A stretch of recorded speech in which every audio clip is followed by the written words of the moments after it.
मुझको नारद जी ने समझाया कि बहुत बड़ा पाप किया है, इसलिए प्रायश्चित करो।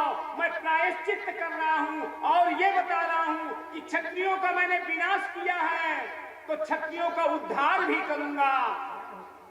जितने भी 24 अवतारों में सब आए हैं, जितने भी देवता प्रकट हुए हैं, सब चले गए हैं, लेकिन परशुराम जी कहते हैं मैं कलयुग में रह करके और क्षत्रियों का उद्धार करूंगा।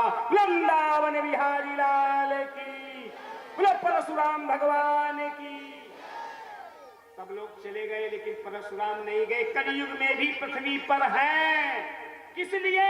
क्षत्रियों के उद्धार के लिए, कल्याण के लिए, क्षत्रियों का कल्याण करने के लिए, क्योंकि 21 बार उनका विनाश किया था। इसलिए उन्होंने प्रतिज्ञा लेकर के कहा मैं नहीं जाऊंगा। जितने भी 24 अवतार हैं ना, उन अवतार में सबसे श्रेष्ठ परशुराम का अवतार है। परमात्मा श्री राम ने भी कहा है परशु सहित बड़ नाम तुम्हारा, आप सबसे अवतारों में बड़े हो, ब्राह्मण वंश में पैदा हुए हो। तो परमात्मा परशुराम जी आज भी जीवित हैं। कितने लोग जीवित हैं देख लो, और लोग भी जीवित हैं। अश्वत्थामा बलिर्व्यासो हनुमंतश्च विभीषणः अकृपा परशुरामश्च सप्तैता चिरजीविनः। ये 7 चिरंजीवी हैं। वही परशुराम जी ने कहा ये 6 लोग चिरंजीवी हैं, शायद कुछ ना करें।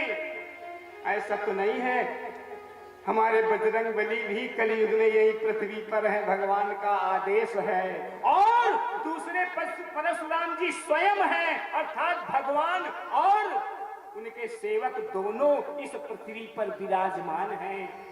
परशुराम जी ने कहा था कि पीपल के वृक्ष में 3 दिन उपवास करके अगर जो पूजन करेगा ना, जो क्षत्रिय, वो कभी उसके लिए कोई कमी नहीं रह जाएगी। सदा मैं क्षत्रियों की देख रेख करूंगा, सदा जो है क्षत्रियों के ही कल्याण के लिए मैं पृथ्वी पर विचरण करूंगा, उसी का प्रायश्चित करूंगा। तो आज परशुराम जी पृथ्वी पर विचरण करते हैं, हर क्षत्रिय के घर जाते हैं और उसका कल्याण करते हैं। लोग परशुराम जी महाराज की। ऐसे ब्राह्मण नहीं है जैसे एक स्थान पर बारात आई, बारात जो आई वो पंडित जी बड़े मोटे ताजे, धोता बड़ा, पोथा बड़ा, पंडिता पगड़ा बड़ा, बढ़िया पगड़ा। हाँ, और बारात आई और इधर का भी पंडित उसी तरह आता जाता, कुछ नहीं, धोता बड़ा, पोथा बड़ा, खूब धोती लंबी पहने और जो है कुर्ता बड़ा लंबा पहने, पगड़ा बांधे। अब बारात वाला पंडित देखा बहुत मोटा ताजा है, हमको कुछ नहीं आता है। अब दुआरे की चार होने वाली है, उसने क्या किया, एक लोटा लिया, घूमते घूमते, अंधेरा था, एक भूसा का घर था, छप्पर पड़ा था, उसी में बैठ गया।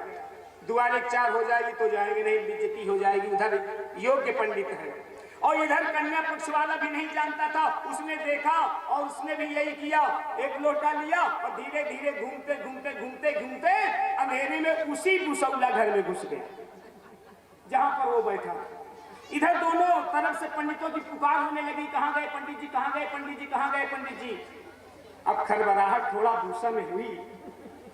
जब भूसा में खरबराहट हुई तो बारात वाले पंडित कहते भैया कौन हो? अरे कहा मैं कन्या पक्ष का पंडित हूँ, मुझको कुछ नहीं आता है। बारात वाला पंडित बहुत बड़ा है, मोटा ताजा है, विद्वान होगा, इसलिए दुआरे की चार हो जाने मेरी बेइज्जती हो जाएगी। अरे कहा मैं बारात वाला पंडित मैं ही हूँ, मुझको भी कुछ नहीं आता है। अरे कहा बस मंत्र बन गया, तुम भी भूस में हम भी भूस में, ओम भूस स्वाहा।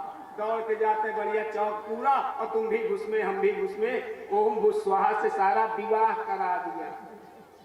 अब भैया भूस वाला जब विवाह होता है ना, तो लड़की लड़का सब भूस ही हो जाते हैं। वृंदावन बिहार